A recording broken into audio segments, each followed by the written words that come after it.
Hi, thanks for joining us for the Family Plot, Gardening in the Mid-South. I'm Chris Cooper. Many annual flowers need to be started in winter to perform in summer. Today we're going to see how to start them indoors. Also, systemics are an option for insect control and ornamentals. That's just ahead on the Family Plot, Gardening in the Mid-South.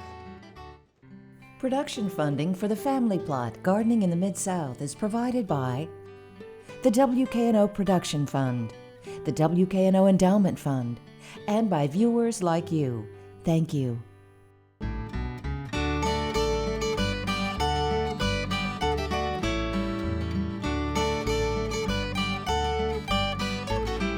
Welcome to the Family Plot. I'm Chris Cooper. Joining me today is Kim Rucker. Ms. Kim is the greenhouse manager at the Dixon Gallery and Gardens, and Mr. D will be joining me later. Hi, Ms. Kim. Always good to see you. Thank for having me. And thank you for being here.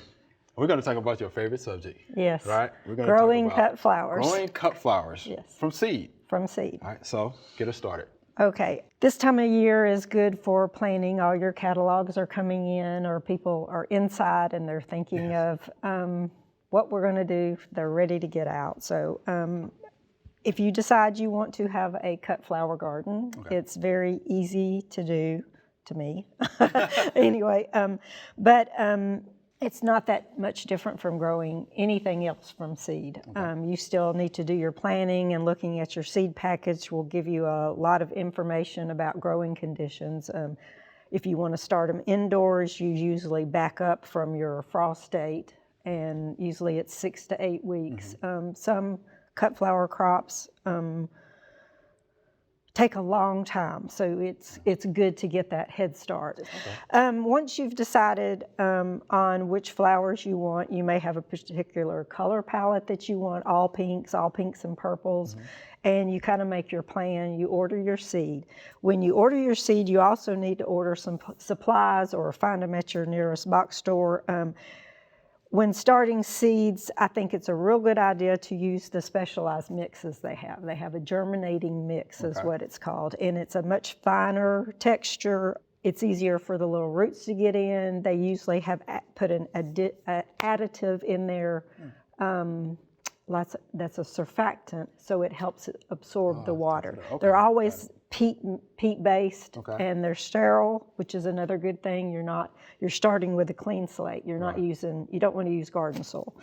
I've had some people ask if you can cook the garden soil and to sterilize it. You can, but it smells horrible. It's just much easier to go and get your seed mix. And then what I do, I have 2 different size trays, and that's depending on the size of the seed. You want to put small seeds in here and larger seeds in here. And that would be like a sunflower, a moonvine seed, a zinnia seed. I even start in these. And then these are for your smaller, tiny seeds. Some of them are just almost microscopic. Lobelia, snapdragon. So I've got 2 seed sizes, and actually these come in longer sheets, and I just cut them to size. And I do that ahead of time. I put my soil in here dry. I don't wet it before I try to get it in there, because that's too difficult to smush wet stuff down in there. So another thing that's really good about these and that you need when you're also ordering is some kind of tray. And a lot of times you can get the trays and the little clear dome that goes on the top. That kind of helps as a greenhouse. You need good light. That is almost the most important thing, other than giving it water and warmth. So good light, grow lights? Grow lights, I would definitely use grow lights. So you would, definitely. Yeah, and you can get those, they're fairly inexpensive. The other thing I like to do with these is give them bottom heat. So I recommend, and they're not that expensive, and you'll use them year after year, are the heating mats. And I've had people ask if they can use a heating pad like you use. You really can't, because you can't control the temperatures on those, and those also tell you on there, do not leave plugged in and on. So you don't want to start a fire or whatever. And a lot of times those get too hot. So just go ahead. I think you can get them for maybe $50 online, and it's a big heating mat, and you can lay several trays on it. Oh, that'd be well worth it if you're going to be doing this. Doing this. Sure. Once you get your seeds in and you get your trays ready, you want to start seeding, and what you do is there's a lot of information on your seed pack that tells you when. So most of these you kind of back up. If I start seeding snapdragons now, I can expect blooms in about 14 weeks. Okay. So, and you can do succession planting. So 2 weeks later, I might plant some more. So your seeds, when you seed, on your pack, a lot of times it'll give you a germination rate. It'll say 90%. That means if you seed 100 seeds, you'll get 90 of them coming up. Okay. So what I do, if it's lower, usually the lowest you'll ever see is about 80 something. I'll overseed in those, but I just put 1 seed per cell. So what you do is I've got snapdragon seeds on here. Those are so small. And they're tiny. They're like pepper. And even though they're look round, they're not. They're many-sided, and so they like to do what I call the snapdragon jump. So when you're trying to get them in there, so I go really low, and people know not to bother me when I'm seeding, because it's if you do, like I've just got about 5 seeds here, so I'll just take them. That one went in anyway, so I'll just take it like this and give it a little poke with the pencil. Well, I'm having trouble seeing because I don't have my glasses on. So, and then you'll just take these and roll them in, and you get a rhythm going. And what I often do is I'll stick my pencil in where I left off. So, but anyway, so some of them you might want to. The tiny seeds, you don't need to do much covering. They need to be on the surface. A lot of your seeds, and it'll tell you on the package whether they want light or dark to germinate. Okay. Yeah. So you still put them under the grow light. Still, because once that seed emerges, it needs good light to grow. If it's not, it's going to stretch and be, floppy. And larger seeds, I go into this, and this is my fancy tool. You can use a pencil or the eraser part. These are moonvine seeds, and pretty good size. Yeah. They need special attention. So what we do is soak these in warm water for about 24 hours. Prior to doing that, we try to poke a little hole in them using like a jewelry loop or some sandpaper you rub, and that makes, when they're soaking, it imbibes the water and the seeds will swell up. As you can tell, these seeds are much larger. That's because they've got water in them. So I'll just go through and make little holes. So those get planted at a deeper depth. They do. Right. Usually you're going to plant your seed, it's kind of like bulb planting, about 2 times the size of your seed. Got it. If you put it on the surface, these obviously want to be in the dark when they first start up. So, and you want to keep, so I'll just drop them in like that, and just put one on top, and then what I'll do is go back and just push them back down in there. And the soil is, that's another reason I don't wet it at this point. I'll just put them up under there. You can hold these, since they were soaking, you want to go ahead and water them from the bottom. I usually use like a cookie tray. And then what you want to do is put it where it gets warmth from the bottom. If you'll think about it, if you're going to plant your seed outside, you wait till the ground warms up. That warmth and the water just tells the seed to wake up. Okay. So that's what you're doing. It's get up. So, but it's much easier to water from the bottom. And if you leave them on those trays, you don't want to leave them sitting in water. But you can put them back on the tray every time they need water. You water from the bottom. Because I was going to ask you, how often would you do that? Would you water? Well, what I do is just watch, and usually it's 2 days, depending on how hot it is. But once I look at it, the soil is a little light colored like this, so I will put this on the seed tray, leave it. And then once you start getting them up about this size, I still bottom water, because if you water from here, it's going to flop them over. But you can tell some of these cells are lighter color. I can see it. So, and it's a little bit lighter, so I would put this on a tray. At this point, I'm also fertilizing.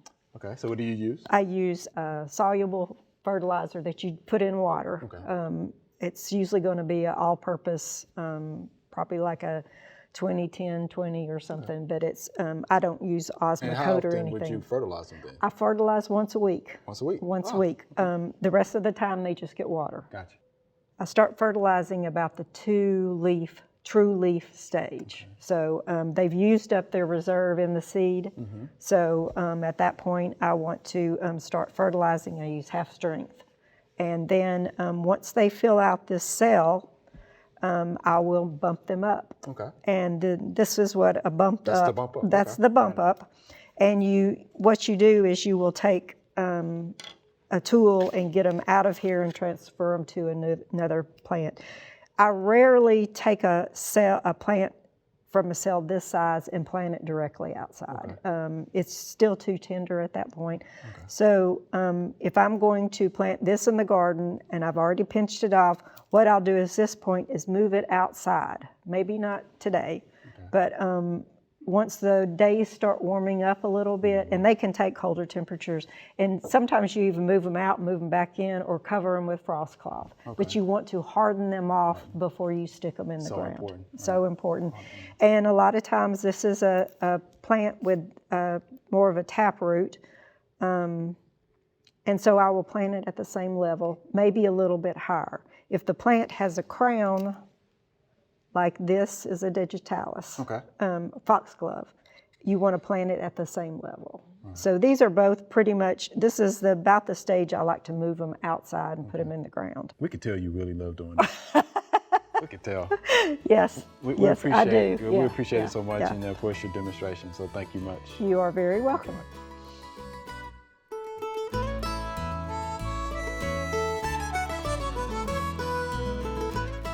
Harden off. We hear that a lot. Yeah, what exactly does it mean? In the spring or in the fall, to harden off a plant means to introduce it slowly to the environmental conditions that it will be growing in. For example, people in the spring, they've got their house plants inside, you know, and they'll want to bring them outside. And, oh, they need full sun, and then they'll just like boil and bake and blister. And what you're supposed to do is sort of gradually introduce them to those bright, sunny conditions from being inside the house. Same thing with hardening off your vegetable transplants in the spring to put them out. You know, if you've grown them in a greenhouse and the conditions were more warm or whatever, if you take them out and put them in where the night temperatures get really chilly and cold, so you need to, there's a term for that, it's called acclimating, which means to gradually introduce those conditions so that plant can harden itself off to get accustomed to that. All right, Mr. D, let's talk about systemic insecticides. We're popular now these days. A lot of people are using them. Some folks are not using them. So let's talk about them. You know, they're just they're another tool, and in my opinion, they're a very useful tool. You know, systemic insecticides are highly soluble in water, so that plants can take them up through their vascular tissue, and it enables you to be able to treat extremely large trees that you can't spray. It also is very selective about the insects that it kills. You know, you don't broadcast it out there, so it's not killing a lot of different insects, and it's killing primarily the insects that suck sap. And you know, aphids and scale insects. Scales, it's really good on those type of insects. So, you know, when you're in a situation like that, and that's what you need, then I don't think you can go wrong by using systemics. Many of them will only take, you know, you'll only need one treatment a year to break the life cycle. But they've been around for a long time. Some of them are, you know, more toxic, have higher mammalian toxicity than others, and so as with any pesticide, be sure that you read very carefully and follow the label instructions when applying these products. Some of them, the mammalian toxicity is not any worse than some of the other pesticides. But they're a very, very useful tool. I believe in using technology, and systemic insecticides are a product of research, you know, years and years of research and technology, and I believe in using it. And the University of Tennessee also agrees with me. Yes. As do other research-based universities. And widely recommended. Widely recommended. Very, very widely recommended. Now, what are some of those systemic insecticides? Imidacloprid is one. I've got a list of them here. Let me make sure. And that's probably one that most folks would know. Right. And Joel, you're probably familiar with a lot of these as well, right? Some of them, yes. Some of the more common ones is orthene, acephate has some systemic activity. Imidacloprid, Merit, then Safari are some of the more common, products that are out there, insecticides that are out there. The active ingredient in Safari is what? Dinotefuran. You said that real good. Yeah. Yeah, familiar with it. And then imidacloprid, Bayer's tree and shrub insect control, and then the Merit is also imidacloprid also. And then orthene, I still think orthene or acephate does most of its killing by it stinks so bad, it smells so bad. it I think they just die. It does. It smells bad. It really has a bad smell to it. Now, can we explain again to the homeowners and how do these products work? Again? The way they work is you put them on the ground, you'll mix them with water according to label directions, spray, or are there any, or do you know of any granulars? There are some granulars. There are some. So the granular ones you will sprinkle on the ground according to the label direction under the plant.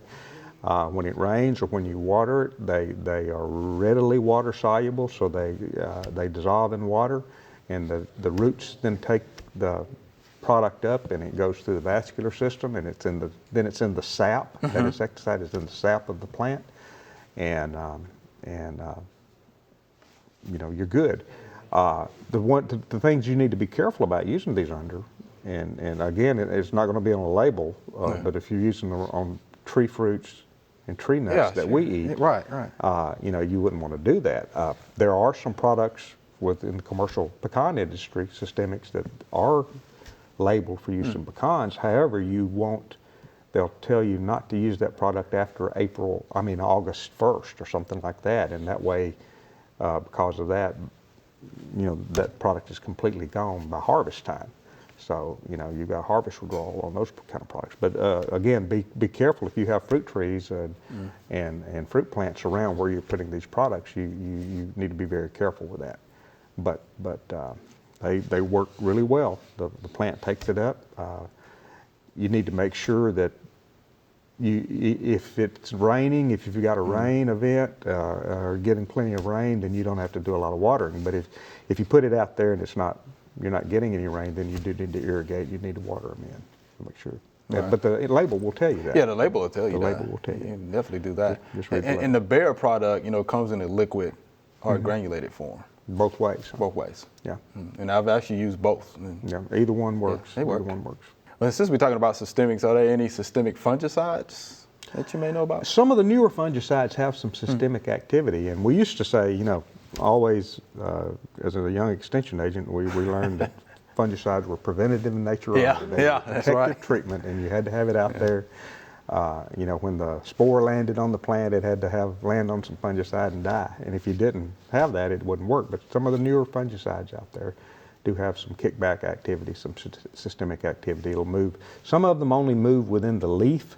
They won't move within the total plant, but they may move from one part of the leaf to the other or within the leaf surface. But it's not as systemic as insecticides and herbicides. Not at that point yet, but there is some kickback activity on some of the newer fungicides. Okay. I wonder if any of those are available to homeowners. They are. They are, the systemic fungicides? I don't know. I think some of the, and I'm not going to mention the trade name, it's not fresh on my mind, but I think some of the newer ones have a little bit of kickback activity. If it says it has some kickback activity, that means it's systemic, some systemic activity. Okay. And you're familiar with those products too, I'm sure, aren't you? Yeah, Joel? but I like him. I have the commercial ones, and I used to use that in the flower beds. Right, yeah. And they would, it took just a very little bit, but it made a big difference. Okay. They did work. Right. And I guess too, using the fungicides, you don't have to worry about beneficials or anything like that, right? Because it's not going to do any harm to them. They don't have any, no activity on them. Pretty safe. Yeah. You don't have to worry about killing beneficial insects. Right, the fungicides. Okay. All right, Ms. D, we definitely appreciate that information. Okay. All right.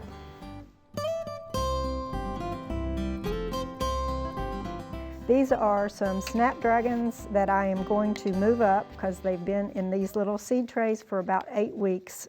And so what I do is I take a little bamboo. You can use a pencil eraser, anything that will help push that plug up. And what I do is kind of squeeze the cell a little, telling it it's time to come out. And then I just push, there's a hole in the bottom, so I just push the plug up, squeeze the bottom so he doesn't fall back in there, and then I pull him out. And this is what I'm going to plant. This is my potting mix. Fill the pot about halfway, but I'm just going to take this little plug, and this is a single stem so I can bury it fairly deep. So I just put him back in there and I backfill. And I kind of tap it around, and that one is ready to go. We'll water it after, always water after you up pot. All right, here's our Q&A segment. Y'all ready? Sure. These are great questions. All right, here's our first viewer email. If I plant climbing hydrangea on top of a retaining wall, will it go over and possibly climb down it? It's a south-facing retaining wall with all-day sun. This is Sincock on YouTube. So Lee, what do you think about that? Climbing hydrangea, which are beautiful. So yeah, will it go over and possibly climb down is the question. It will go over, but it It'll will go not over. grow down. Right, it'll go over.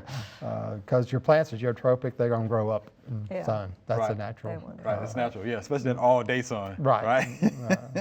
Yeah, so is there any way that you can get it to climb down, you think? Skim, is that? No, the only, what I was wondering why they didn't put it at the base. That's what my. So Yeah, it'll there we go. grow up Right, right. the wall, so. Yeah. Yeah. So yeah, rather grow up than grow down, Down, right? yeah. Okay. It's a climbing hydrangea, not a weeping hydrangea. Oh, okay, not a weeping hydrangea. There you go. So maybe you should grow the weeping hydrangea, right? So it can climb down. I like that. Okay. All right. So we hope that answers your question. Yeah, grow up. Okay. Not down, right? Not down. All right. Here's our next viewer email. This is interesting. Is it better to purchase roses on their own rootstock or on grafted rootstock? If on rootstock, do these need to also be planted high? I would like to know the varieties that do best here in the Mid-South. I'm especially interested in David Austin roses and Cordis roses. This is Joe from Olive Branch, Mississippi on YouTube. So we'll start with you, Ms. Kim. So, so what do you think about that question, right? Yeah. On rootstock or grafted rootstock for your roses? Most of what you find out there are grafted, and the reason, and you do need to have that graft above. Sometimes you'll have shoots coming out Right, from the other, and you just prune those off. Some of the heirlooms probably that you can find are on their own rootstock. But the grafting, the reason they do that is just because to get it going, it's hardier. So With the grass? the grafts, yeah. And they could probably get them out to market a lot quicker too, right? Right. Yeah, They- get them to Probably- They market. do it in about Economics. 3 years. They can get them to It's more market quicker. economics. And some of the varieties just don't root well themselves. Right. Yeah. So they can graft it and get multiple plants, but they would not get well rooted on their own stem. Okay. Yeah, so your own rootstock, I know it takes a lot longer for it to get established, but it does over time become, more hardier. Yeah. It lives longer, for the most part, and then if it happens to die back, I mean, you get the plant back. You get the plant back. Right, Yeah. I mean, you get the plant back. That's the advantage of growing on their own root On their own root. systems. If you had a bad winter and it died out and Right. it came back from the root, you'd still have the same rows that you had before. Right, okay. Now, and then he, of course, asked about the varieties there in the Mid-South, and he's in Olive Branch, Mississippi. So what I have to say to that is, have a good friend, works in the extension office there in Hernando, Mississippi. Dr. Joy Anderson, give her a call, contact her. I'm sure they will have a list Right. of, roses for that area, rose varieties in that area. And my parents live in Mississippi. My mom loves roses. And I know her hybrid teas are Mr. Lincoln. Yeah. She likes Veterans Rose is another one. And there's one, Barbara Bush. Right, so I know that grows, down in there for mom. But yeah, just give Dr. Joy Anderson a call there in Hernando, Mississippi State Extension, and I'm sure they will have publications on rose varieties. So thank you for that question, Joe. Appreciate that. Here's our next via email. Hi, how do I kill English ivy growing under my blue spruce tree? Mrs. Carolyn. So, Lee, that sounds like a question we probably get every now and then. doesn't it? We get that several times a year in the extension office. Yeah. English ivy is really hard to kill. Yes. Oh, yeah. I would, cut it back down to the ground and pull the runners out. Yes. Yeah, pull those runners. Make sure that you don't leave any runners because English ivy will root very easily. And she may try to paint the tips of the ivy with a herbicide to control. Don't spray. Right, but, don't spray. You want to paint the tips and remove all the foliage. Right, yeah. We've had some moist days. Yeah. Get out there and pull it when the ground is moist. Yeah. Right. Yeah, Leah's right. Yeah, it's underneath the blue spruce. So Yeah. spraying. Try to cut it back and then paint those little Paint the tips. those tips. With something that contains glyphosate. Is one. Triclopyr is another. Read and follow the label on that. And it's going to be multiple applications. Yeah. Oh, yeah. Because English ivy has a waxy cuticle. That's so right. you're probably going to have to add some soap. Yeah. Yeah, so it'll stick. Yeah, so to stick, Yeah. Oh, wow. Break the surface tension so it can penetrate. But yeah, Carolyn, you're going to have your work cut out for you on that one. Yeah, that is going to be tough. So thank you for the question. All right. Lee, Ms. Kim, that was fun. Thank you much. Thank you. All right. Remember, we love to hear from you. Send us an email or letter. The email address is familyplot@wkno.org. And the mailing address is Family Plot, 7151 Cherry Farms Road, Cordova, Tennessee 38016. Or you can go online to familyplotgarden.com. That's all we have time for today. Thanks for watching. Spring is around the corner. Go to familyplotgarden.com to get a head start. We have over 1,000 videos and tons of information on all sorts of gardening topics. Go check it out. Be sure to join us next week for the Family Plot, Gardening in the Mid-South. Be safe.